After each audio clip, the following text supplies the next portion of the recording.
Je m'appelle Gordon, j'ai 32 ans, et je n'aurais jamais pensé que ma propre famille me trahirait de cette manière. Ce dîner fatidique chez ma sœur Madison a tout changé. Je sens encore l'eau froide couler sur mon visage alors qu'elle me lançait ces mots d'un air narquois. Ce qu'elle ne savait pas, c'est que j'étais venu préparer pour la guerre, pas pour la réconciliation. Le regard sur leur visage quand j'ai sorti ces documents me procure encore de la satisfaction aujourd'hui. Avant de commencer mon histoire, faites-moi savoir d'où vous regardez dans les commentaires. Appuyez sur le bouton j'aime et abonnez-vous pour plus d'histoires sur la façon de se défendre contre l'injustice familiale. Je suis né dans la famille Reynolds, un nom synonyme de promotion immobilière dans notre ville. Notre entreprise familiale, Reynolds Property, existe depuis 3 générations, construisant tout, des complexes de bureaux aux appartements de luxe. Mon père, Frank, a commencé à travailler pour mon grand-père à seulement 16 ans, apprenant les ficelles du métier avant de reprendre l'entreprise dans la trentaine. Ma mère, Diane, venait aussi d'une famille aisée. Sa famille possédait plusieurs restaurants prospères à travers l'État. Ils se sont rencontrés lors d'un gala de charité, se sont mariés en 6 mois, et leur union était autant une fusion d'entreprise qu'un mariage. Madison est arrivée la première, l'enfant prodige né 7 ans avant moi. D'aussi loin que je me souvienne, elle était préparée pour reprendre Reynolds Property. Nos parents n'ont épargné aucune dépense pour son éducation, l'envoyant dans des écoles privées, des camps d'été prestigieux, et finalement dans une université de l'Ivy League où elle a obtenu une double spécialisation en commerce et en promotion immobilière. Les murs de sa chambre n'étaient pas décorés d'affiches de musiciens ou d'acteurs comme les autres enfants, mais de certificats encadrés, de prix académiques, et finalement de son diplôme d'école de commerce. En revanche, j'ai toujours été la dernière roue du carrosse. Ne vous méprenez pas, j'avais tout le confort matériel qu'un enfant pouvait désirer, mais le soutien émotionnel était rare. Mon père assistait à peine à mes événements scolaires, et quand il le faisait, il passait la plupart du temps au téléphone à conclure des affaires. Ma mère était physiquement présente, mais émotionnellement distante, plus soucieuse de maintenir les apparences que de nourrir son fils. Gordon, tiens-toi droit. Gordon, ce n'est pas comme ça qu'un Reynolds se comporte. Gordon, pourquoi ne peux-tu pas être plus comme ta sœur? Les comparaisons constantes avec Madison ont été la bande sonore de mon enfance. Tandis que Madison embrassait l'héritage familial à bras ouverts, je me suis retrouvé à m'en éloigner. J'ai développé des intérêts différents, m'orientant vers la finance et l'investissement plutôt que la promotion immobilière. J'aimais les aspects analytiques, les tendances du marché, la façon dont l'argent pouvait travailler pour vous si vous compreniez les systèmes. Mon père a vu cela comme un rejet de l'œuvre de sa vie. Les propriétés sont tangibles, disait-il avec dédain. On peut les voir. Les toucher. Ce truc d'investissement, c'est de la poudre aux yeux. Au moment où j'ai obtenu mon diplôme universitaire en finance, les dés étaient jetés. Madison était déjà vice-présidente de Reynolds Property avec son propre bureau d'anglais, son équipe d'employés. On s'attendait à ce que je rejoigne l'entreprise aussi, malgré mon parcours éducatif différent, mais j'ai refusé. Je voulais construire quelque chose de mon propre chef pour prouver ma valeur en dehors de l'ombre de la famille. Cette décision a créé la première grande rupture entre nous. Mes parents ne pouvaient pas comprendre pourquoi j'avais refusé un poste garanti dans une entreprise prospère. Madison l'a pris personnellement, comme si mon choix était une critique directe du sien. Le jour où je leur ai dit que j'avais accepté un poste dans une petite société d'investissement à la place, mon père ne m'a pas parlé pendant 3 mois. Les années suivantes ont été difficiles. Tandis que la carrière de Madison montait en flèche chez Reynolds Property, prenant finalement la relève en tant que PDG lorsque notre père a pris sa semi-retraite, j'ai lutté. La société d'investissement que j'ai rejointe a fait faillite pendant la crise financière, et j'ai enchaîné les emplois pendant un certain temps en essayant de trouver ma voie. Chaque réunion de famille est devenue un exercice d'humiliation avec des pics subtils et moins subtils sur mes choix de carrière. Comment se passe la recherche d'emploi, Gordon, demandait ma mère assez fort pour que tout le monde entende, même pendant les périodes où j'étais employé. Malgré tout, j'ai continué à travailler, à apprendre, à développer mes connaissances et mes relations. Il y a 5 ans, j'ai finalement créé ma propre entreprise de conseil financier. C'était petit au début, juste moi travaillant depuis mon appartement, mais j'ai progressivement constitué une clientèle. Je me suis spécialisé dans l'aide aux propriétaires de petites entreprises pour optimiser leurs finances, établir des plans de retraite et naviguer dans les réglementations fiscales. Ce n'était pas glamour ou extrêmement rentable comme Reynolds Property, mais c'était un travail honnête qui aidait de vraies personnes. Le véritable tournant est survenu il y a environ 8 mois. L'un de mes clients, un entrepreneur qui avait travaillé sur plusieurs développements de Reynolds Property, est venu me voir avec des préoccupations concernant certaines irrégularités financières qu'il avait remarquées en travaillant avec eux. Au début, j'ai rejeté cela comme un malentendu ou de l'aigreur de la part d'un entrepreneur mécontent, mais il m'a montré des copies de factures et de registres de paiement qui ne correspondaient pas. En tant que professionnel de la finance, les divergences étaient évidentes pour moi une fois que j'ai vu les documents. Cette nuit-là, je n'ai pas pu dormir. Une partie de moi voulait ignorer ce que j'avais vu, prétendre que les documents n'avaient jamais traversé mon bureau.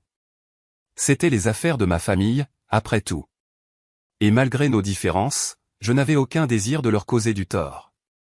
Mais une autre partie de moi, le professionnel qui avait bâti sa réputation sur l'intégrité et l'attention aux détails, savait que je ne pouvais pas simplement détourner le regard. Le lendemain matin, j'ai pris la décision qui allait finalement conduire à ce dîner fatidique. J'enquêterai discrètement pour déterminer s'il y avait vraiment quelque chose de contraire à l'éthique chez Reynolds Property.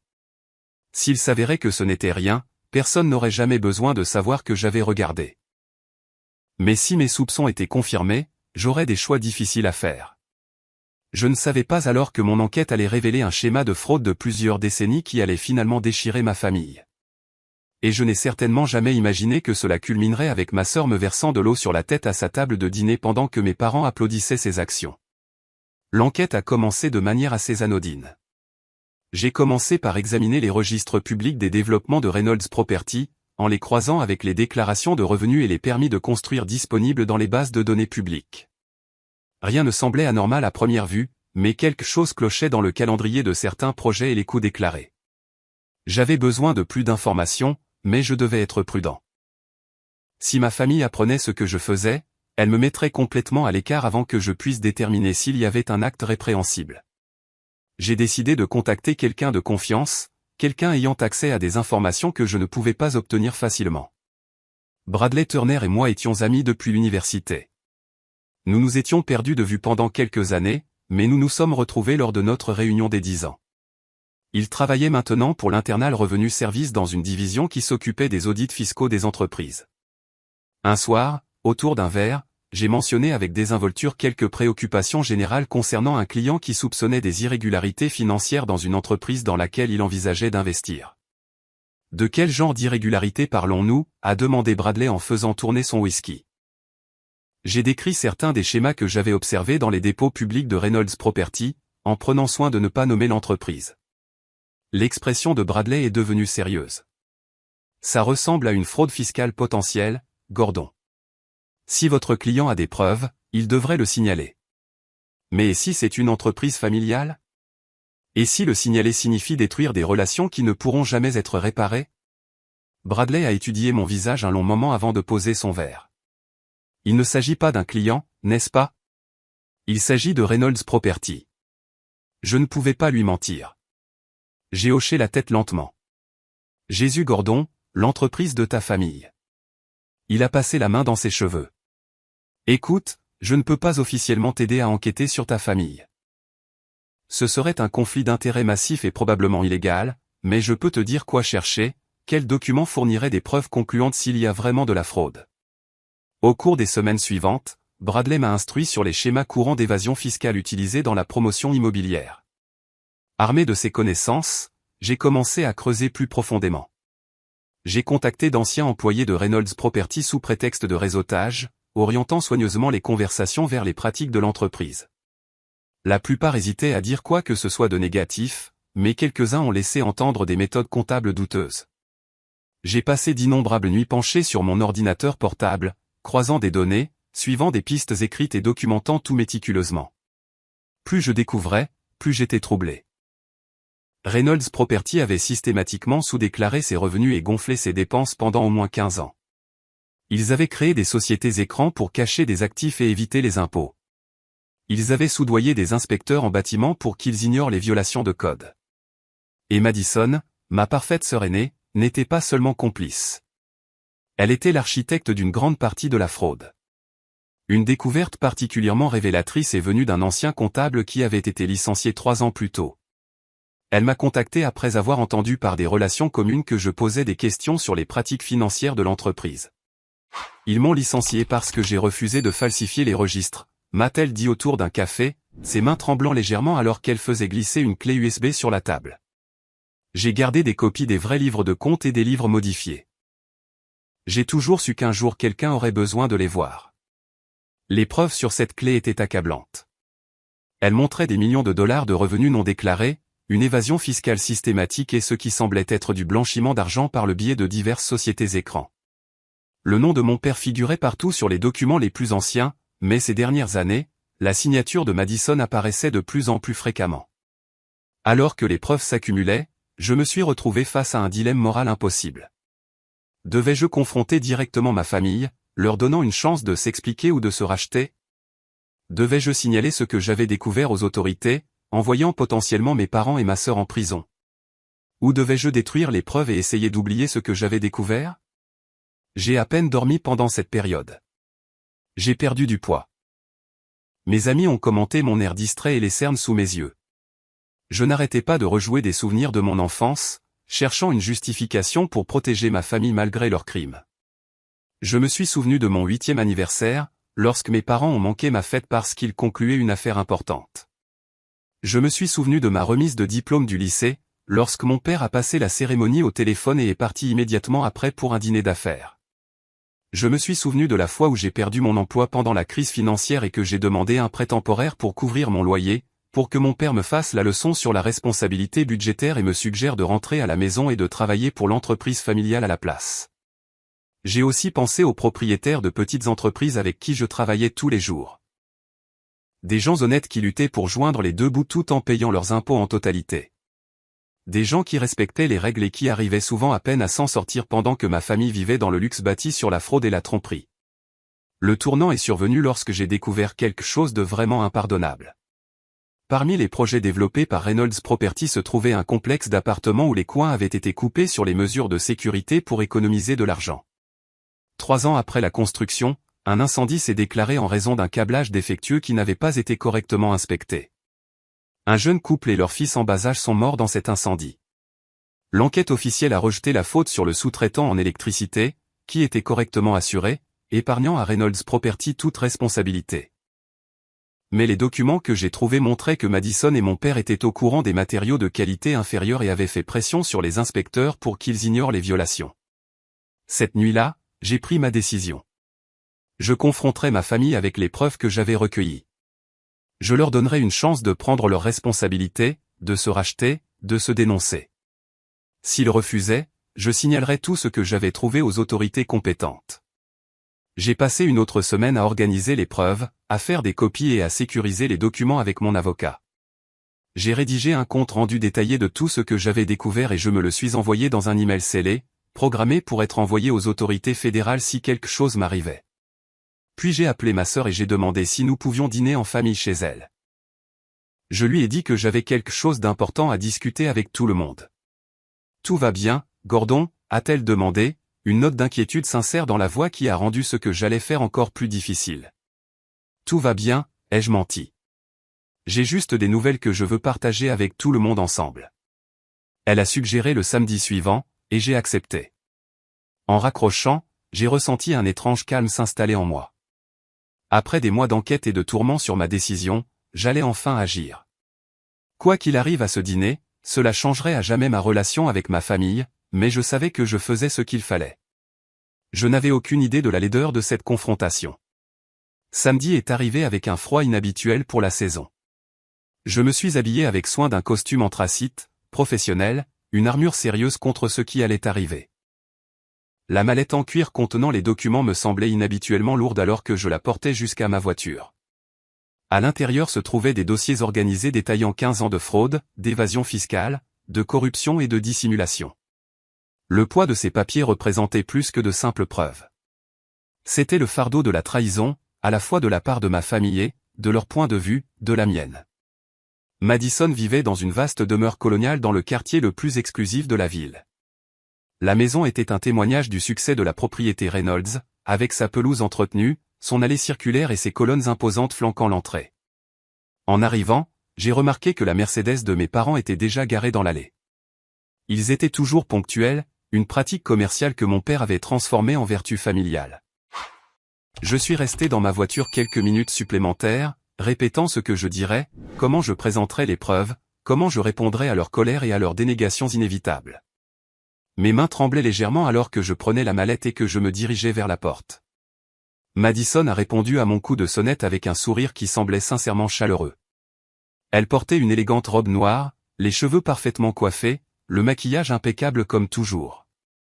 L'image du succès et de la sophistication. Gordon, entre. Entre. Maman et papa sont déjà dans le salon en train de prendre un verre. Elle m'a serré dans ses bras et je me suis forcé à lui rendre son étreinte, me sentant comme le pire des Judas.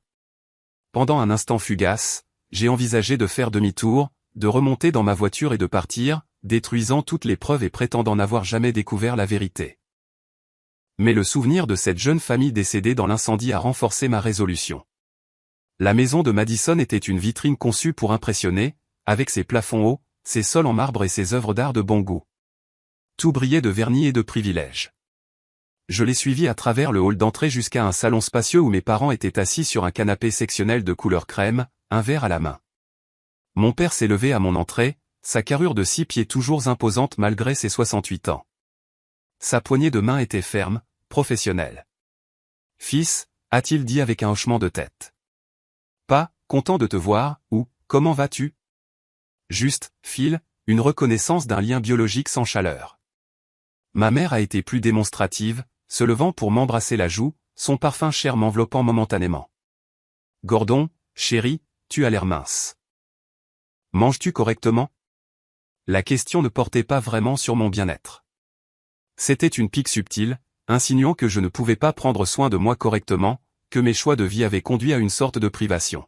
« Je vais bien, mère. J'ai juste été occupé par le travail. » Oh, mon père s'est animé à cela, les affaires reprennent enfin ? Ces petits clients à toi paient-ils enfin des honoraires décents ? Le ton dédaigneux était familier, mais savoir ce que je savais maintenant sur la façon dont Reynolds Property avait bâti sa richesse le rendait encore plus irritant. J'ai ravalé mon irritation. Ma pratique se porte bien. Oui. Que puis-je te servir à boire, a interrompu Madison, jouant l'hôtesse parfaite. Juste de l'eau, merci. Je veux garder la tête froide ce soir. Mon père a haussé un sourcil à cela mais n'a rien dit. Ma mère a rempli le silence de bavardage sur des connaissances communes, des événements caritatifs et les rénovations du country club. J'ai hoché la tête à intervalles appropriés, l'esprit ailleurs, la mallette reposant contre ma jambe comme une chose vivante. Après ce qui a semblé une éternité de bavardage, Madison a annoncé que le dîner était prêt. Nous sommes passés dans la salle à manger formelle où une table pouvant accueillir confortablement 12 personnes était dressée pour notre petite famille de 4. Verre en cristal, porcelaine fine et couvert en argent massif brillaient sous un lustre qui coûtait probablement plus que mon revenu annuel. Le premier plat a été servi, une délicate soupe de courge butternue que j'ai à peine goûtée. La conversation a continué à dériver sur des sujets superficiels, tout le monde évitant soigneusement tout ce qui était substantiel. C'était typique de nos réunions de famille. Maintenir les apparences, garder les choses agréables en surface, ne jamais creuser trop profondément dans les sentiments ou les préoccupations. Alors Gordon, a dit mon père, alors que le plat principal était servi, Madison a mentionné que tu avais des nouvelles à partager. Un nouveau client peut-être, ou as-tu enfin rencontré quelqu'un qui vaille la peine d'être présenté à la famille? Le moment était venu plus tôt que prévu. J'ai posé ma fourchette avec précaution à côté de mon filet mignon à peine touché. En fait, il s'agit de Reynolds Property. L'air dans la pièce a immédiatement changé. La main de ma mère s'est figée à mi-chemin de son verre de vin. Les yeux de Madison se sont légèrement plissés. L'expression de mon père s'est durcie. Qu'en est-il de l'entreprise, a demandé Madison, sa voix soigneusement contrôlée. J'ai fait des recherches, ai-je commencé en choisissant mes mots avec soin, en examinant les pratiques financières de l'entreprise, ses déclarations de revenus, ses registres de sécurité des bâtiments. Pourquoi enquêterais-tu sur notre entreprise? La voix de mon père était dangereusement calme. J'ai rencontré son regard avec assurance. Cela a commencé par quelques divergences qui m'ont été signalées par un entrepreneur qui a travaillé avec Reynolds Property. Plus j'ai cherché, plus j'ai trouvé de problèmes. Madison a ri, mais cela sonnait forcé. Oh, Gordon, toujours le dramatique. Si tu avais des préoccupations, pourquoi ne m'as-tu pas simplement demandé à moi ou à papa? Pourquoi fouiner dans notre dos? M'auriez-vous dit la vérité sur l'évasion fiscale? Les pots de vin aux inspecteurs en bâtiment? Les sociétés écrans utilisées pour cacher des actifs? À chaque question, je regardais leur visage. Ma mère a pâli. La mâchoire de mon père s'est crispée. Le sourire de Madison est devenu fixe, contre nature. Je ne sais pas ce que tu crois avoir trouvé, a dit mon père. Mais tu es clairement confus. Reynolds Property est géré avec les plus hauts standards éthiques. Vraiment? J'ai attrapé la mallette à mes pieds. Parce que j'ai des documents qui suggèrent le contraire. 15 ans de preuves montrant une fraude systématique. Madison s'est levé brusquement, sa chaise raclant bruyamment le parquet. Je pense que tu devrais partir, Gordon. C'est plus qu'inapproprié. Je ne partirai pas tant que nous n'en aurons pas discuté, ai-je insisté en gardant la voix égale. Je vous donne une chance de vous expliquer, de réparer ça. Réparer quoi? Des crimes imaginaires que tu as inventés parce que tu es jaloux de notre succès? La voix de Madison s'est élevée. Tu m'as toujours envié. Tu as envié papa parce que tu ne pouvais pas être à la hauteur. Il ne s'agit pas de jalousie, Madison. Il s'agit d'un comportement criminel qui a blessé des gens. De vraies personnes. Je me suis tourné vers mon père. Comme la famille Carson qui est morte dans l'incendie des appartements Westview parce que vous avez rogné sur les travaux électriques. Ma mère a eu un hoquet. Le visage de mon père est passé du rouge au blanc en un instant. Tu n'as aucune idée de ce dont tu parles, a-t-il chuchoté. J'ai des copies des rapports d'inspection originaux avant qu'ils ne soient modifiés. J'ai des emails entre toi et Madison discutant de la façon de faire pression sur l'inspecteur pour qu'il ignore les violations. J'ai tout, papa. Madison s'est dirigé vers moi, sa démarche raide de rage. Pour qui te prends-tu? Tu ne contribues en rien à cette famille, et pourtant tu nous juges. Nous avons construit quelque chose de magnifique pendant que tu te débattais d'un emploi médiocre à l'autre. Je suis resté assis, me forçant à rester calme malgré mon cœur qui battait la chamade. J'ai construit quelque chose d'honnête. Pouvez-vous en dire autant? C'est alors que c'est arrivé. Madison a pris une carafe en cristal d'eau glacée de la table et l'a versée directement sur ma tête. Le froid était choquant, l'eau coulant sur mon visage, trempant mon costume, dégoulinant sur le sol poli.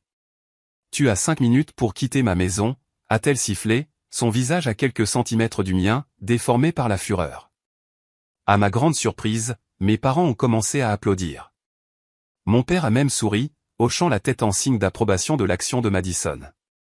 Ma mère s'est jointe à lui, applaudissant délicatement comme lors d'une représentation théâtrale. Bien joué, Madison, a dit mon père. Il était temps que quelqu'un le remette à sa place. Je suis resté assis là, l'eau dégoulinant de mes cheveux, mon costume cher ruiné, face au front uni de ma soi-disant famille. À ce moment-là, tout doute restant sur ce que je devais faire s'est complètement évanoui. L'eau était glaciale contre mon cuir chevelu, coulant le long de ma colonne vertébrale et trempant ma chemise. Le temps a semblé ralentir alors que des gouttelettes tombaient de mon menton sur la nappe immaculée. Chacune une petite ponctuation dans ce drame familial en cours. Je sentais leurs yeux sur moi, s'attendant à ce que je sorte en trombe, humilié, ou peut-être que j'explose de colère, leur donnant plus de munitions pour me rejeter comme étant instable et peu fiable. Je n'ai fait ni l'un ni l'autre. Au lieu de cela, j'ai calmement attrapé une serviette en tissu et j'ai méthodiquement essuyé mon visage, maintenant le contact visuel avec Madison tout le temps. La satisfaction suffisante dans ses yeux a commencé à vaciller légèrement face à ma réaction calme. Ce n'était pas le scénario qu'elle avait écrit pour cette confrontation. C'est comme ça que la puissante famille Reynolds gère la critique, ai-je demandé doucement, ma voix stable malgré l'adrénaline qui parcourait mes veines, avec des crises de colère enfantine et des agressions physiques? Quel professionnalisme! Comment oses-tu nous parler de professionnalisme alors que tu as fouiné et espionné ta propre famille? La voix de Madison a monté d'une octave. Le contrôle dont elle se vantait commençait à lui échapper. Mon père s'est alors levé, pointant un doigt vers moi. Ta sœur a raison. Tu n'as aucun droit de venir dans nos maisons, de manger à notre table, puis de nous accuser de crime. Si tu as un tel dédain pour le fonctionnement de Reynolds Property, tu aurais dû rester complètement à l'écart. C'est riche de ta part, papa. C'est toi qui m'as appris l'importance de l'intégrité. Tu te souviens de tous ces sermons sur le fait que la parole d'un homme est son engagement, que la réputation est tout dans les affaires? J'ai secoué la tête, des gouttelettes d'eau volant de mes cheveux encore trempés. C'était juste des paroles en l'air, où ces principes ne s'appliquaient-ils qu'à tout le monde, sauf à la toute-puissante famille Reynolds? Ma mère, qui était restée largement silencieuse jusqu'à présent, a soudain pris la parole. Gordon, chéri, je pense que tu travailles trop dur. Peut-être que tu fais une sorte de dépression. Nous pouvons t'aider, les meilleurs médecins. Je n'ai pas besoin de médecin, mère, ai-je interrompu. Ce dont j'ai besoin, c'est que ma famille assume ses responsabilités. Madison a ri, un son dur et cassant. Responsabilité? C'est riche de ta part. Quand as-tu jamais assumé tes échecs? Toujours à nous blâmer parce que tu n'as pas réussi dans le vrai monde des affaires. Madison a raison, a ajouté mon père. Nous t'avons tout offert, éducation, opportunités, relations, et tu as tout jeté parce que ton ego ne supportait pas de travailler sous les ordres de ta sœur. Et maintenant, tu viens ici avec ces accusations ridicules. Ce n'est rien d'autre qu'une vengeance mesquine. Je les ai regardés un par un. Ces gens qui partageaient mon sang mais qui m'étaient soudainement étrangers. La prise de conscience était à la fois douloureuse et libératrice. Ils ne reconnaîtraient jamais ce qu'ils avaient fait. Ils ne changeraient jamais. Ils continueraient à justifier leurs actions, à se croire au-dessus de la loi, au-dessus de la décence commune. 5 minutes, Gordon, m'a rappelé Madison en jetant un coup d'œil ostentatoire à sa montre. Le temps presse. C'est alors que j'ai attrapé ma mallette. Le cuir était frais et lisse sous mes doigts alors que je la posais sur la table et que j'ouvrais les serrures. Le son était net, définitif dans le silence tendu de la salle à manger. En fait, ai-je dit en sortant une épaisse pile de documents soigneusement organisés. C'est vous qui manquez de temps. L'atmosphère dans la pièce a immédiatement changé. Le sourire suffisant de ma mère a vacillé. Le visage de mon père, rouge de colère quelques instants auparavant, a commencé à pâlir. Madison a fait un pas en arrière involontaire. « Qu'est-ce que c'est » a-t-elle demandé, mais je pouvais entendre la première note d'incertitude dans sa voix. J'ai étalé les documents sur la table, en prenant soin d'éviter les flaques d'eau de la petite démonstration de Madison. Ce sont 15 ans de preuves documentant la fraude fiscale, la corruption, le blanchiment d'argent et la négligence criminelle. Chaque transaction, chaque faux rapport, chaque fonctionnaire corrompu, tout est méticuleusement documenté et recoupé. Je me suis tourné vers une page spécifique et j'ai pointé. C'est ici que vous avez créé une société écran pour cacher des actifs à l'IRS. J'ai tourné à une autre section. Voici les dépenses réelles par rapport aux dépenses déclarées pour le développement de Riverside, montrant plus de 3 millions de dollars de revenus non déclarés. Une autre page. Et voici la preuve irréfutable, des emails entre vous et papa discutant de la façon de falsifier les rapports d'inspection pour les appartements Westview, l'immeuble où la famille Carson est décédée. Ce sont des documents confidentiels de l'entreprise, a balbutié mon père. Vous n'aviez aucun droit. J'avais tous les droits en tant que citoyen de signaler une activité criminelle, les jeux interrompus. Et en tant que votre fils, j'avais toutes les obligations morales de vous donner une chance de vous dénoncer avant de les remettre aux autorités. Madison s'est jeté sur les papiers, mais j'ai été plus rapide, les remettant dans la mallette et la refermant d'un coup sec. J'ai des copies, bien sûr, plusieurs copies stockées dans divers endroits sécurisés. Mon avocat a un jeu complet avec des instructions pour les remettre au FBI, à l'IRS et au bureau du procureur si quelque chose m'arrivait. Tu bluffes, a dit Madison. Mais le tremblement dans sa voix trahissait son incertitude. J'ai souri pour la première fois ce soir-là, un sourire froid et sans humour qui semblait étranger sur mon visage. Vraiment? Tu veux vraiment tester cette théorie? Parce que des copies de ces documents doivent être livrées aux autorités demain matin, à moins que j'annule personnellement cette livraison. Alors, oui, Madison, tu as raison sur une chose. Le temps presse. Mais pas pour moi. Je me suis levé, mallette à la main, l'eau dégoulinant toujours de mon costume ruiné. Il ne vous reste plus qu'environ 5 minutes pour prier que je change d'avis. Mais vu l'accueil que j'ai reçu ici ce soir, je ne compterai pas sur une intervention divine. La couleur avait complètement quitté le visage de ma mère. Mon père, l'homme qui avait semblé si grand tout au long de mon enfance, avait soudain l'air petit, diminué par le poids de ses crimes exposés. « Tu ne ferais pas ça à ta propre famille », a-t-il dit. Mais cela ressemblait plus à une supplique qu'à une affirmation. « Vous avez cessé d'être ma famille bien avant ce soir », ai-je répondu, surpris par le peu d'émotion que je ressentais en prononçant ces mots. Une vraie famille se soutient, se respecte, se tient à un niveau plus élevé. Ce que nous avons, c'est un lien biologique et un nom de famille partagé, rien de plus. Gordon, s'il te plaît. Ma mère a finalement parlé, sa voix à peine plus qu'un murmure. Pense à ce que cela nous fera, au nom des Reynolds. J'y ai pensé, mère, pendant des mois. Je n'ai pensé à rien d'autre, et j'ai décidé que la vérité comptait plus que de protéger des gens qui ne m'ont montré que du mépris, qui ont bâti leur fortune sur des mensonges et la souffrance des autres. Madison, toujours prompte à se remettre, a changé de tactique. Son visage s'est adouci, et elle a fait un pas vers moi, la main tendue. Gordon, parlons-en raisonnablement. Je suis sûr que nous pouvons parvenir à un arrangement qui satisfasse tout le monde. Il n'est pas nécessaire de faire quelque chose d'irréfléchi. J'ai reconnu l'expression. C'était la même qu'elle utilisait pour négocier avec les entrepreneurs. Un mélange calculé de charme et de menaces implicites. Cela aurait pu marcher sur quelqu'un qui n'avait pas grandi en la regardant perfectionner cette technique. Un arrangement, ai-je répété. Tu veux dire un pot de vin? C'est ta solution à tout, n'est-ce pas? Jeter de l'argent sur les problèmes jusqu'à ce qu'ils disparaissent. Mais je ne suis pas à vendre, Madison. Tout le monde ne peut pas être acheté. Donne ton prix, est intervenu mon père, homme d'affaires jusqu'au bout. Tout le monde en a un. Je l'ai regardé avec quelque chose qui ressemblait à de la pitié. C'est là que tu te trompes, papa. Certaines choses ne sont pas négociables. L'intégrité, la justice, la vérité. Tu m'as appris ça une fois. Avant que je ne réalise que ce n'était que des mots pour toi, pas des principes que tu vivais réellement. J'ai vérifié ma montre, imitant délibérément le geste antérieur de Madison. Vos 5 minutes sont presque écoulées. Je vais partir maintenant. Je vous suggère de passer le peu de temps qu'il vous reste à mettre vos affaires en ordre et à contacter vos avocats. Vous en aurez besoin. Et sur ce, je me suis tourné et j'ai marché vers la porte, m'attendant à moitié à ce que quelqu'un essaie de m'arrêter physiquement, mais personne n'a bougé. Le silence derrière moi était absolu, rompu seulement par le son doux de ma mère qui commençait à pleurer.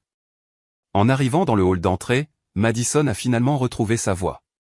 Tu le regretteras, a-t-elle crié après moi, un ton désespéré dans ses mots. Quand tout ça sera fini, tu n'auras rien ni personne. Tu es mort pour nous. Tu m'entends? Mort. Je me suis arrêté à la porte d'entrée et je les ai regardés une dernière fois. Mon père debout, rigide de choc et de fureur. Ma mère effondrée sur une chaise, les larmes coulant sur son visage. Madison tremblant de rage. Je suis mort pour vous depuis des années, ai-je dit doucement. La différence, c'est que maintenant, je le sais. Puis je suis sorti dans l'air frais de la nuit, je suis monté dans ma voiture et je me suis éloigné de la maison, de la famille et des mensonges qui avaient défini ma vie pendant trop longtemps. Je n'ai ressenti ni triomphe ni tristesse, juste un profond épuisement et la certitude d'avoir franchi un point de non-retour. Demain, tout changerait pour la famille Reynolds, et pour la première fois de ma vie, je tracerai ma propre route, libéré de leurs attentes et non souillé par leur corruption. Les 24 heures suivantes se sont déroulées dans un brouillard. Fidèle à ma parole, je n'ai pas annulé la livraison des documents aux autorités. À 9 heures le lendemain matin, des copies de tout ce que j'avais recueilli étaient entre les mains du FBI, de la division des enquêtes criminelles de l'IRS et du bureau du procureur. J'avais passé la nuit dans un hôtel, mon téléphone éteint, m'isolant des contre-coups inévitables. Quand j'ai finalement rallumé mon téléphone vers midi, il a explosé de notifications. 27 appels manqués de Madison, 15 de mon père, 12 de ma mère, des dizaines de SMS allant des menaces aux supplications désespérées pour une réunion.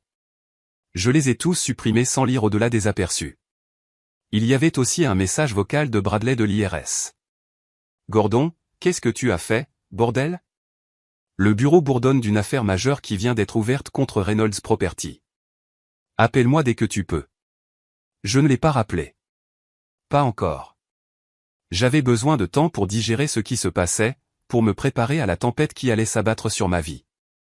J'ai quitté l'hôtel et je suis allé dans un petit café de l'autre côté de la ville, un endroit où ma famille ne penserait jamais à me chercher. Je venais de commander quand mon téléphone a sonné avec un numéro inconnu. Contre mon meilleur jugement, j'ai répondu. Monsieur Reynolds, ici l'agent spécial Carla Martinez du FBI. Nous avons reçu vos documents concernant Reynolds Property et nous aimerions vous rencontrer dès que possible. La réunion a été fixée à 15 heures cet après-midi-là. Je suis arrivé au bâtiment fédéral 15 minutes en avance, serrant une mallette contenant les documents originaux. La sécurité était stricte, et je me sentais étrangement exposé alors qu'on m'escortait jusqu'à une salle de conférence au 4e étage. 3 personnes m'attendaient. L'agent spécial Martinez du FBI, un homme au visage sévère qui s'est présenté comme Richard Thornton de la division des enquêtes criminelles de l'IRS, et le procureur adjoint James Wilson. Ils m'ont demandé de leur expliquer tout ce que j'avais découvert, m'interrompant de temps en temps avec des questions de clarification. J'ai parlé pendant près de 2 heures, la gorge sèche en exposant l'étendue des crimes de ma famille. Vous comprenez que cela entraînera probablement des poursuites pénales contre votre père, votre sœur, et peut-être aussi votre mère, a demandé le procureur Wilson quand j'ai eu fini. Oui, ai-je simplement dit. Et vous êtes prêt à témoigner contre eux si nécessaire? J'ai hésité un bref instant avant de hocher la tête. Oui. L'agent Martinez m'a étudié avec un mélange de respect et de suspicion. Puis-je vous demander pourquoi vous avez choisi de vous manifester maintenant, monsieur Reynolds? Ces activités durent depuis 15 ans, d'après votre propre compte-rendu. Je n'ai découvert l'étendue de la situation que récemment, ai-je expliqué. Une fois que j'ai su, je ne pouvais pas être complice en restant silencieux. Même si c'est votre propre famille, a demandé Thornton. Surtout parce que c'est ma famille, ai-je répondu. Ils m'ont appris la responsabilité et l'intégrité, puis ils n'ont pas respecté ces valeurs eux-mêmes. Quelqu'un devait les tenir responsables. Ils ont hoché la tête, apparemment satisfaits de ma réponse. À la fin de la réunion, Martinez m'a tendu sa carte. Il y aura des répercussions importantes à cela, monsieur Reynolds. Si vous recevez des menaces ou si vous vous sentez en danger de quelque manière que ce soit, appelez-moi immédiatement. Je n'avais même pas atteint ma voiture que mon téléphone a de nouveau sonné. Cette fois, c'était mon avocat, Michael Prescott. Gordon, je viens de recevoir un appel de Laurence Demain. Demain était l'avocat de mon père, un requin en costume chair qui avait représenté Reynolds Property pendant des décennies. Ils veulent organiser une réunion ce soir si possible. Pourquoi faire? Ils prétendent vouloir discuter d'une résolution qui profiterait à toutes les parties. Je leur ai fortement déconseillé de se rencontrer sans ma présence. J'ai réfléchi un instant. Organise-la, mais je choisis le lieu et tu seras là. Nous avons convenu du bureau de Michael à 20 h ce soir-là. J'ai passé les heures intermédiaires dans un état d'hypervigilance, sursautant à chaque bruit, vérifiant constamment mon rétroviseur alors que je conduisais dans la ville sans destination particulière. Je ne savais pas si j'avais plus peur de confronter à nouveau ma famille ou d'être seul avec mes pensées. 20 heures sont arrivées avec une rapidité brutale. Je suis arrivé au bureau de Michael en centre-ville pour trouver la Mercedes noire de mon père et le Range Rover de Madison déjà garé à l'extérieur.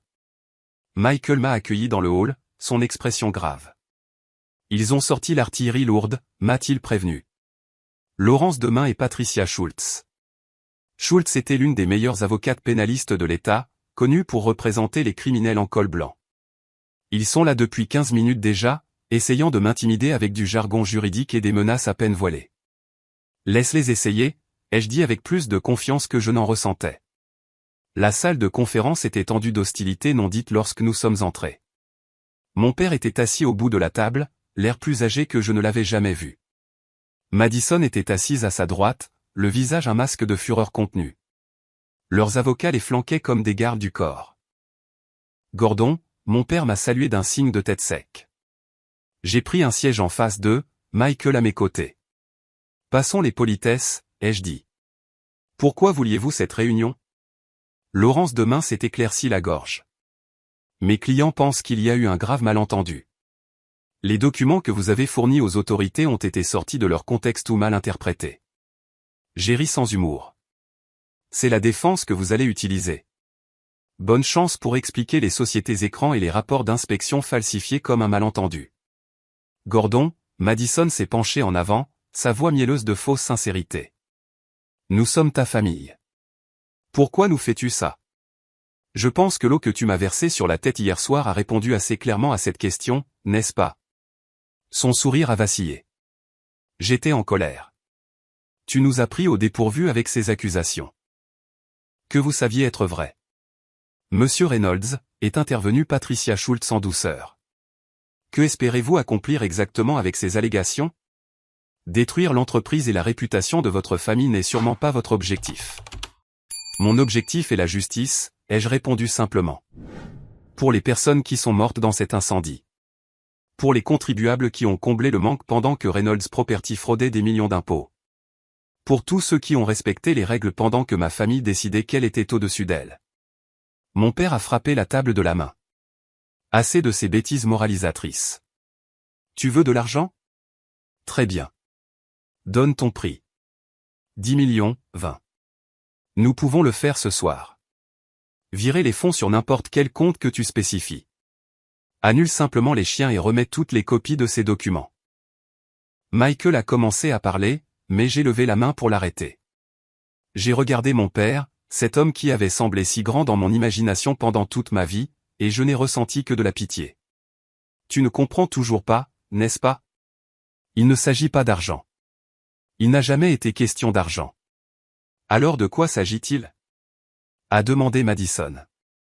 De la vengeance parce que nous ne t'avons pas assez félicité, parce que l'entreprise m'est revenue à moi au lieu de toi.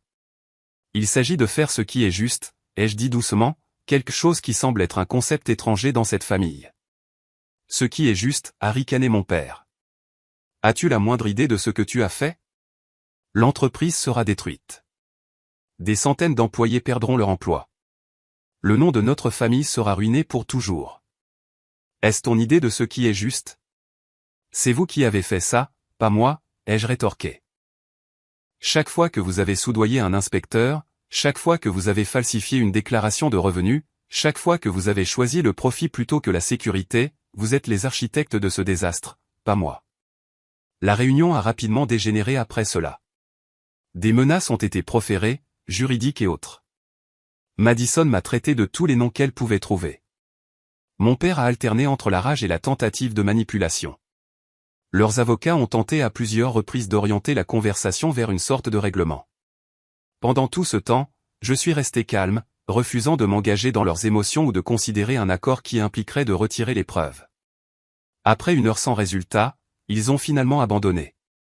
Alors qu'ils rassemblaient leurs affaires pour partir, mon père s'est arrêté à côté de ma chaise. « Tu n'es plus mon fils », a-t-il dit, sa voix basse et tremblante de rage. « Si je te croise dans la rue, je ne te reconnaîtrai pas. » Ils sont sortis de la pièce, Madison s'arrêtant à la porte pour lancer une dernière pique. « Tu crois que tu as gagné, mais tu as tout perdu, Gordon. Quand tout ça sera fini, tu n'auras rien ni personne. » Après leur départ, Michael nous a versé un généreux whisky de la bouteille qu'il gardait dans sa crédence. « Ça va ?» a-t-il demandé, l'inquiétude évidente dans sa voix. J'ai réfléchi attentivement à la question avant de répondre. « Non », ai-je admis. « Mais ça ira. » Cette nuit-là, seul dans mon appartement, je me suis enfin permis de ressentir tout le poids de ce que j'avais fait. Le chagrin m'a frappé par vagues. Non pas pour les relations que j'avais perdues, qui étaient rompues bien avant cette confrontation, mais pour la famille que je n'avais jamais vraiment eue. Pour le père qui n'avait jamais vu ma valeur, la mère qui ne m'avait jamais vraiment connu. La sœur qui m'avait vu comme un concurrent plutôt qu'un frère. J'ai pleuré jusqu'à ce qu'il n'y ait plus de larmes, puis je suis tombé dans un sommeil épuisé, toujours habillé. Quand je me suis réveillé le lendemain matin, quelque chose avait changé en moi. Le chagrin était toujours là, mais à côté, il y avait un étrange et fragile sentiment de liberté. Pour la première fois de ma vie, j'étais complètement détaché de l'héritage des Reynolds, de leurs attentes et de leurs jugements. J'étais seul, oui, mais j'étais aussi enfin libre. Les suites se sont déroulées avec la logique inexorable d'une preuve mathématique. Les actions avaient des conséquences et les actions de ma famille les avaient finalement rattrapées. 3 jours après avoir fourni les preuves aux autorités, le FBI et l'IRS ont mené des descentes simultanées au siège de Reynolds Property et dans 3 autres lieux, y compris la maison de mes parents et la maison de Madison.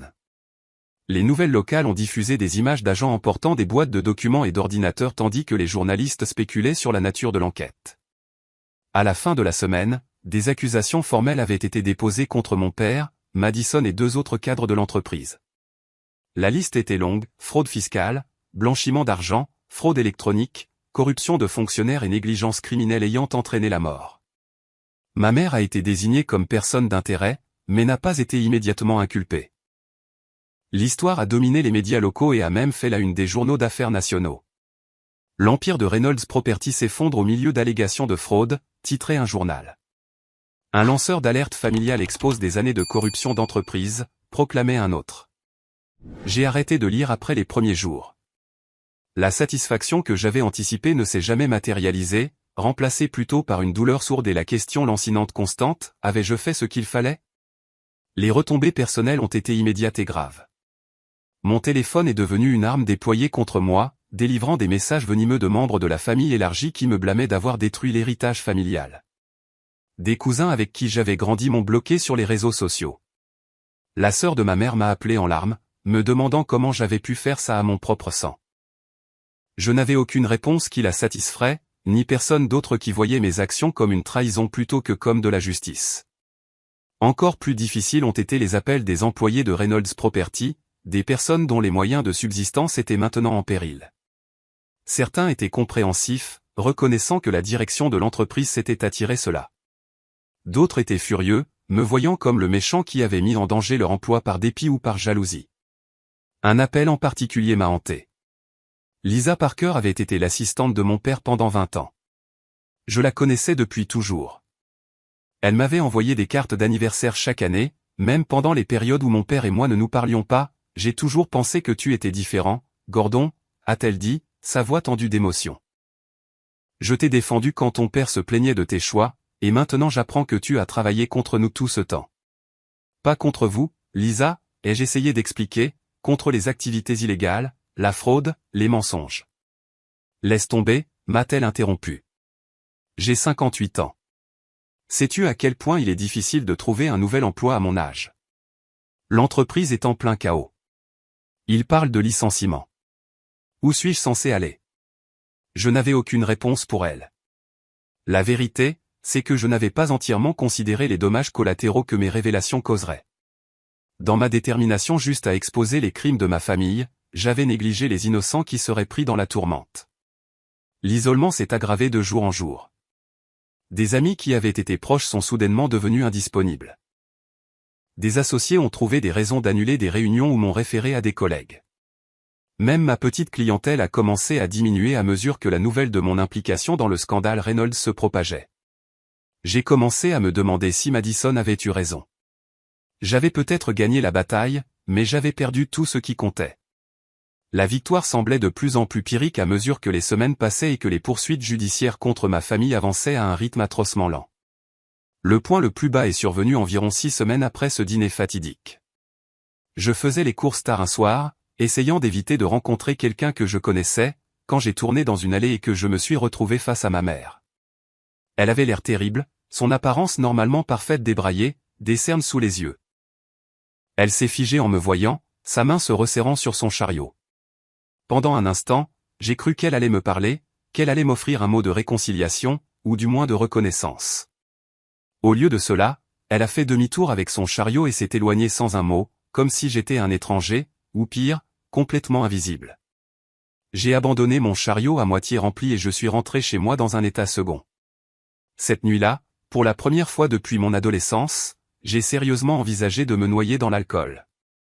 La bouteille de scotch sur le comptoir de ma cuisine m'attirait avec des promesses d'évasion temporaire du poids écrasant de l'isolement et du doute.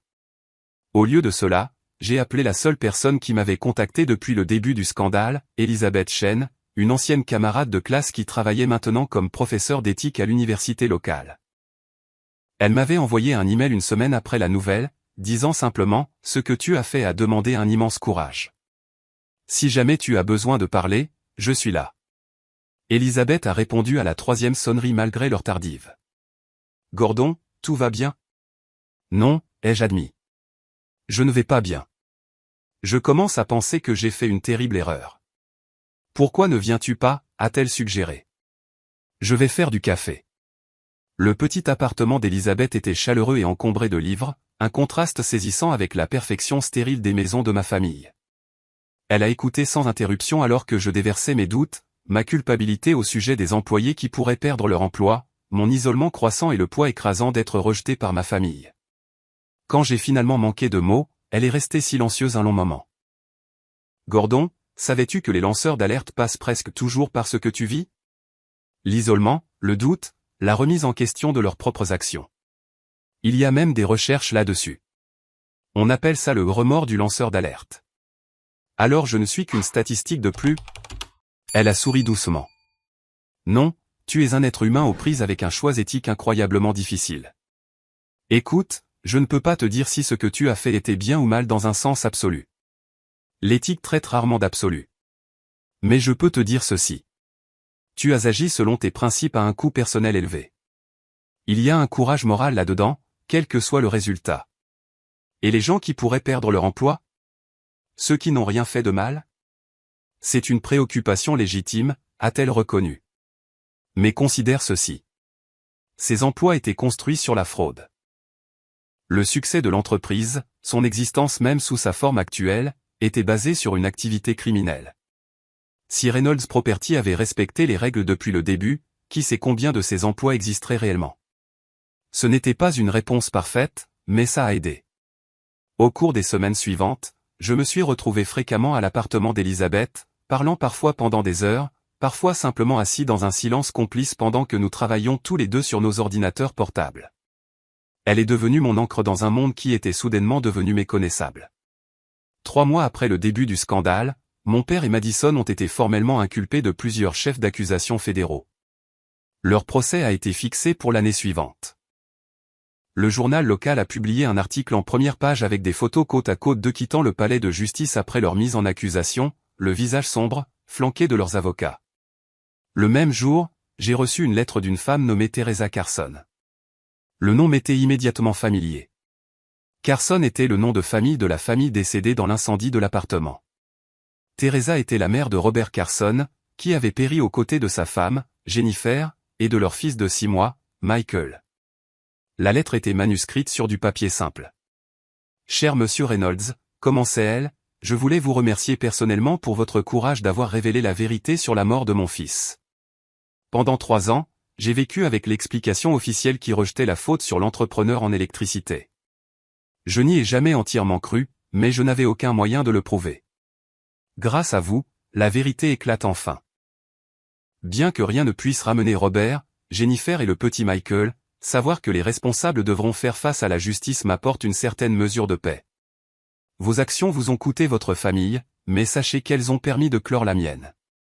Avec ma plus profonde gratitude, Teresa Carson. J'ai lu la lettre 3 fois, les larmes brouillant ma vision. Je ne m'attendais pas à cela, à cette validation, à cette confirmation que malgré tout le coût personnel, mes actions avaient compté pour quelqu'un qui méritait vraiment la justice. J'ai soigneusement plié la lettre et je l'ai placée dans le tiroir de mon bureau. Cette nuit-là, j'ai dormi profondément pour la première fois depuis des mois. La guérison n'a pas été immédiate ni linéaire. Il y a eu encore des jours où le doute et la solitude menaçaient de me submerger. Mais lentement, progressivement, j'ai commencé à reconstruire ma vie. J'ai trouvé un nouvel appartement dans un autre quartier de la ville. Je me suis concentré sur la reconstruction de mon entreprise de conseil financier, en commençant par de petits clients qui ne connaissaient pas ou ne se souciaient pas de mon lien avec le scandale Reynolds. Elizabeth est restée une amie fidèle et est finalement devenue plus que cela. Sa perspective en tant que professeur d'éthique m'a aidé à traiter ce qui s'était passé et à trouver un sens au choix douloureux que j'avais fait. Elle n'a jamais essayé de minimiser la perte de ma famille, mais m'a aidé à voir que les relations construites sur des mensonges et de la manipulation n'étaient pas de véritables liens pour commencer. 6 mois après les inculpations, un appel inattendu est venu de Bradley, mon ami de l'IRS, qui m'avait aidé à comprendre ce qu'il fallait chercher dans les dossiers de Reynolds Property. « Gordon, je n'étais pas sûr que tu prendrais mon appel », a-t-il commencé maladroitement. « Pourquoi ne le ferais-je pas ? » Eh bien, je n'ai pas vraiment été en contact depuis que tout est arrivé. J'aurais dû te contacter plus tôt. Tu étais dans une position difficile professionnellement, ai-je reconnu. Je comprends. C'est généreux de ta part. Écoute, je t'appelle parce qu'il y a quelque chose que tu devrais savoir. L'affaire Carson. La famille qui est morte dans l'incendie. Le procureur envisage de porter des accusations d'homicide involontaire contre ton père et ta sœur sur la base des preuves que tu as fournies. La nouvelle m'a frappé comme un coup physique. La fraude et l'évasion fiscale étaient une chose. L'homicide involontaire en était une autre. Malgré tout, la pensée de mon père et de Madison potentiellement en prison pendant des années, peut-être des décennies, était difficile à accepter. « Ça va ?» a demandé Bradley après mon long silence. Je ne sais pas, ai-je répondu honnêtement. Je voulais la justice, mais... Mais ce sont toujours ta famille, a-t-il terminé pour moi. C'est normal d'avoir des sentiments compliqués à ce sujet, Gordon. Ce serait bizarre si tu n'en avais pas. Après cet appel, j'ai pris une décision qui m'a même surpris. J'ai contacté le bureau du procureur et j'ai demandé une rencontre avec Madison au palais de justice avant sa prochaine audience. Je n'étais pas sûr qu'elle accepterait de me voir, mais 3 jours plus tard, je me suis retrouvé dans une petite salle de conférence à l'attendre. Quand elle est entrée, escortée par un officier de justice, j'ai à peine reconnu.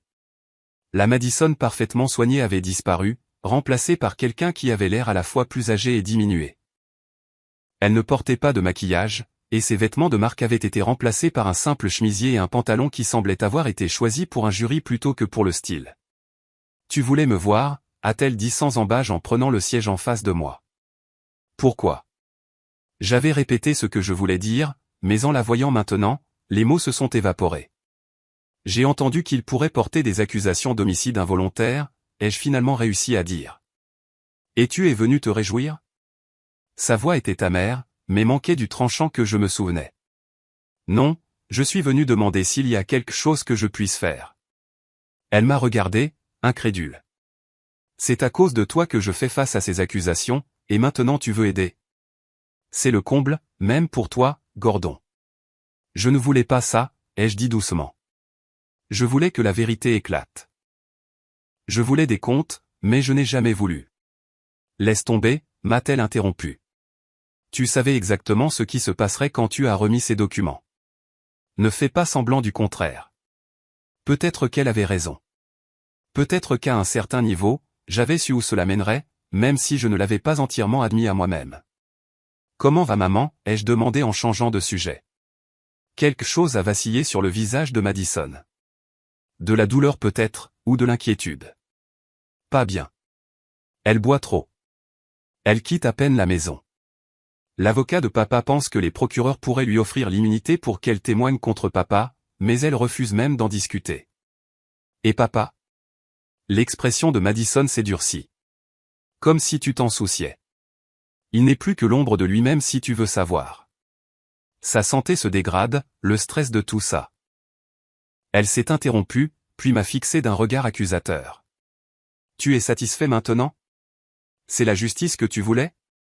J'ai rencontré son regard avec assurance. Non, ce n'est pas ce que je voulais.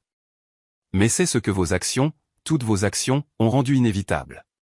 Elle a détourné le regard, et pendant un bref instant, j'ai cru voir la première lueur de reconnaissance, d'acceptation qu'elle portait la responsabilité de sa situation actuelle. Mais cela est passé rapidement, remplacé par la colère défensive que je connaissais si bien. Le temps est écoulé, a annoncé l'officier de justice depuis l'embrasure de la porte. Madison s'est levée. Ne reviens pas, Gordon. Il n'y a plus rien à dire entre nous. Alors qu'elle se tournait pour partir, j'ai parlé une dernière fois. Madison, malgré tout, j'espère qu'un jour tu pourras comprendre pourquoi j'ai fait ce que j'ai fait. Elle s'est arrêtée à la porte, mais ne s'est pas retournée. Un jour peut-être, mais pas aujourd'hui. Et sur ce, elle est partie, me laissant seul avec le silence retentissant et le deuil compliqué d'une famille irrémédiablement brisée. 2 ans se sont écoulés depuis ce dîner fatidique chez Madison, lorsqu'une carafe d'eau froide est devenue le catalyseur d'une transformation complète de ma vie. Les poursuites judiciaires contre ma famille se sont finalement conclues il y a 6 mois. Mon père, à 70 ans, a été condamné à 8 ans de prison fédérale pour fraude, évasion fiscale et homicide par négligence. Madison a reçu 5 ans, une peine plus légère reflétant sa coopération avec les procureurs dans les dernières étapes de l'enquête. Ma mère a évité la prison grâce à un accord de plaidoyer, mais a été assignée à résidence pendant 2 ans et condamnée à payer une restitution substantielle. Reynolds Property n'existe plus. L'entreprise a été dissoute, ses actifs vendus pour payer les amendes, les frais de justice et la restitution aux victimes, y compris les familles de ceux qui sont morts dans l'incendie de l'appartement. De nombreux employés ont perdu leur emploi, bien que certains aient été embauchés par les entreprises qui ont acheté divers biens et projets de développement de Reynolds. Quant à moi, j'ai construit une nouvelle vie à partir des cendres de l'ancienne. Mon entreprise de conseil financier a lentement rebondi, avec un nouvel accent sur l'aide aux petites entreprises pour maintenir des pratiques éthiques tout en naviguant dans des réglementations complexes. J'ai même embauché quelques anciens employés de Reynolds Property qui n'avaient rien à voir avec les activités frauduleuses, y compris Lisa Parker, l'ancienne assistante de mon père, qui gère maintenant mon bureau avec une efficacité caractéristique. Elisabeth et moi nous sommes mariés au printemps dernier lors d'une petite cérémonie en présence d'une poignée d'amis qui m'ont soutenu pendant les jours les plus sombres. Bradley était mon témoin. Nous avons acheté une maison modeste dans un quartier calme. Rien à voir avec les manoirs ostentatoires que ma famille occupait autrefois, mais elle est remplie de chaleur et de liens sincères, quelque chose que je n'ai jamais vraiment connu en grandissant. Le chemin jusqu'à ce point n'a pas été facile ni direct. Il y a eu des mois de dépression après le procès, des périodes où j'ai tout remis en question sur ma décision d'exposer les crimes de ma famille. L'isolement était parfois presque insupportable. D'anciens amis et associés qui m'avaient abandonné pendant le scandale réapparaissent de temps en temps, généralement avec des explications maladroites sur le fait de m'avoir laissé de l'espace ou de ne pas savoir quoi dire. J'accepte leurs ouvertures poliment, mais je les garde à distance. La crise a révélé qui était vraiment dans mon camp, et ce sont les relations que je chéris maintenant. Le développement le plus inattendu est venu il y a 6 mois, lorsque j'ai reçu une lettre de Madison. Elle était en prison depuis 1 an et demi à ce moment-là, et nous n'avions pas communiqué depuis notre rencontre au palais de justice. La lettre était timide, presque hésitante, si différente de la sœur confiante et effrontée que j'avais connue. J'ai eu beaucoup de temps pour réfléchir ici, écrivait-elle. À l'entreprise, à notre famille, à ce qui nous a conduits à ce point. J'ai été en colère contre toi pendant si longtemps, Gordon, furieuse que tu aies détruit tout ce que nous avions construit. Mais dernièrement, je me suis demandé si ce que nous avions construit valait la peine d'être préservé. Plus j'y réfléchis, plus je réalise que papa a créé une culture où couper les coins ronds et enfreindre les règles était normalisé, attendu, voire même encouragé. Et j'ai suivi son exemple sans poser de questions. Ça n'excuse pas ce que j'ai fait, ce que nous avons tous fait. Mais je crois que je commence enfin à comprendre pourquoi tu ne pouvais pas en faire partie. Après plusieurs échanges de lettres, j'ai décidé de lui rendre visite dans l'établissement à sécurité minimale où elle purgeait sa peine. Ce fut une réunion étrange et émouvante. Le cadre de la prison a dépouillé tous les apparats de la richesse et du statut qui avaient défini notre relation pendant si longtemps. Assis l'un en face de l'autre dans la salle des visiteurs, nous n'étions que 2 personnes essayant de donner un sens à un passé partagé et à des présents très différents. Je n'aurais jamais pensé dire ça, m'a dit Madison lors de cette visite, mais d'une certaine manière, tu m'as rendu service. Pas la partie prison, évidemment. Elle a eu un sourire ironique. Mais être forcé de descendre de la roue du hamster, de réévaluer tout ce que je pensais important, je ne pense pas que je l'aurais fait volontairement. Et qu'as-tu conclu, ai-je demandé. Elle a baissé les yeux vers ses mains, les ongles manucurés de sa vie passée maintenant simples et courts. Que le succès sans intégrité n'est qu'un mensonge élaboré. Que j'étais tellement concentré sur l'obtention de l'approbation de papa que j'ai perdu de vue qui je voulais vraiment être. Que peut-être, quand je sortirai d'ici, je pourrai construire quelque chose de nouveau dont je pourrai être sincèrement fier. Nous ne sommes pas proches, Madison et moi, et ne le serons peut-être jamais. Trop de choses se sont passées. Trop de mots durs échangés, trop de dégâts causés des 2 côtés. Mais il y a un pont fragile qui se construit entre nous maintenant, brique par brique prudente. Ce n'est pas exactement le pardon, pas encore. Mais peut-être une reconnaissance mutuelle que nous étions tous les 2 les produits d'un système familial dysfonctionnel qui valorisait l'apparence plutôt que la substance, la réussite plutôt que l'éthique. Mon père est une autre histoire. Il a refusé toutes mes tentatives de communication, renvoyant mes lettres non ouvertes. Selon Madison, il reste convaincu que j'ai trahi la famille par jalousie et dépit, incapable ou peu disposé à reconnaître les véritables raisons de mes actions. Sa santé s'est détériorée en prison, et Madison pense qu'il ne purgera peut-être pas sa peine complète. Une partie de moi espère une réconciliation avant qu'il ne soit trop tard, mais j'ai accepté que cela n'arrive peut-être jamais. Ma mère appelle de temps en temps, généralement quand elle a trop bu. Nos conversations sont guindées, superficielles. Elle aussi entre me blâmer d'avoir détruit la famille et m'implorer de lui rendre visite, apparemment incapable de décider si je suis le méchant ou la victime dans son récit. Je maintiens le contact par sens du devoir plutôt que par attachement, conscient qu'elle aussi est aux prises avec l'effondrement de tout ce en quoi elle croyait. La leçon la plus profonde que j'ai apprise de tout cela concerne la nature même de la famille. Pendant la plus grande partie de ma vie, j'ai défini la famille de manière étroite comme les personnes qui partageaient mon ADN et mon nom de famille. J'ai mesuré ma valeur à leur approbation et à leur acceptation, même si leurs actions démontraient des valeurs contraires aux miennes. La crise m'a forcé à réimaginer ce que la famille signifie vraiment. La famille, en suis-je venu à croire, n'est pas un hasard de la naissance, mais une communauté de choix. Elle est construite sur le respect mutuel, des valeurs partagées et une attention sincère au bien-être de l'autre. Elisabeth, Bradley et la poignée d'amis qui m'ont soutenu pendant les jours les plus sombres sont devenus ma vraie famille. Les liens que nous avons tissés ne sont pas basés sur l'obligation ou une histoire partagée, mais sur une connexion authentique et une loyauté choisie. J'ai aussi appris le lourd prix de l'intégrité et la nature complexe de la justice.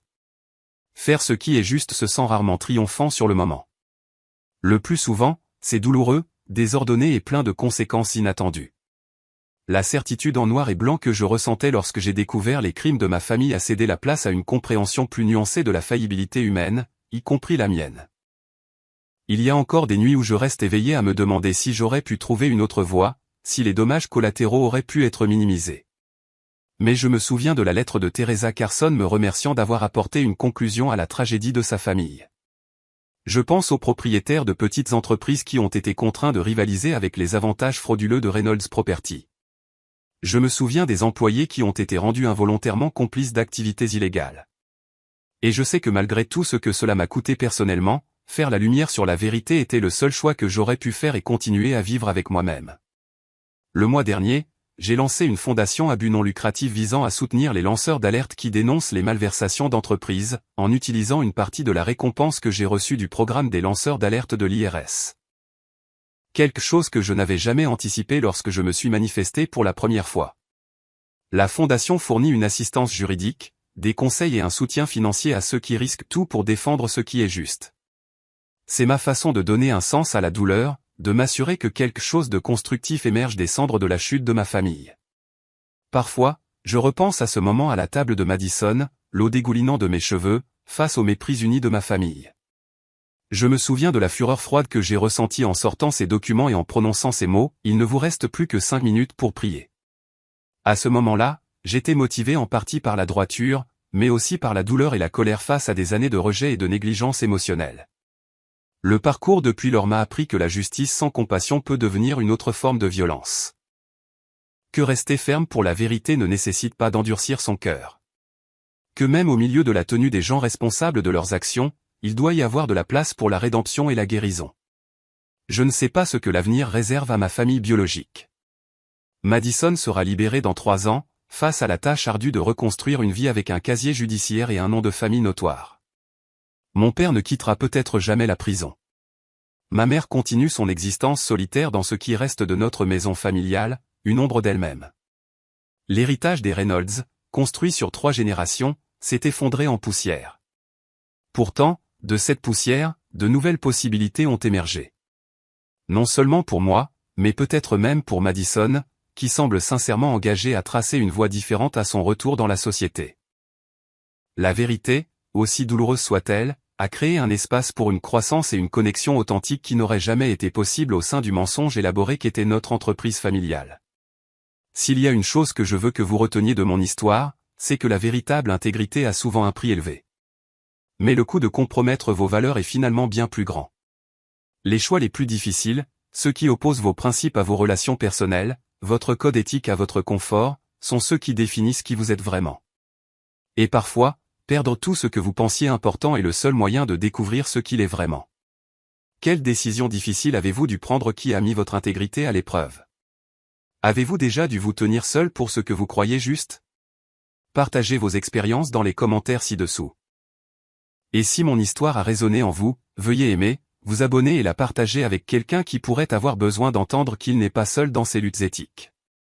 Merci d'avoir écouté, et souvenez-vous, le chemin de l'intégrité peut être solitaire par moments, mais c'est le seul qui mène à la vraie liberté.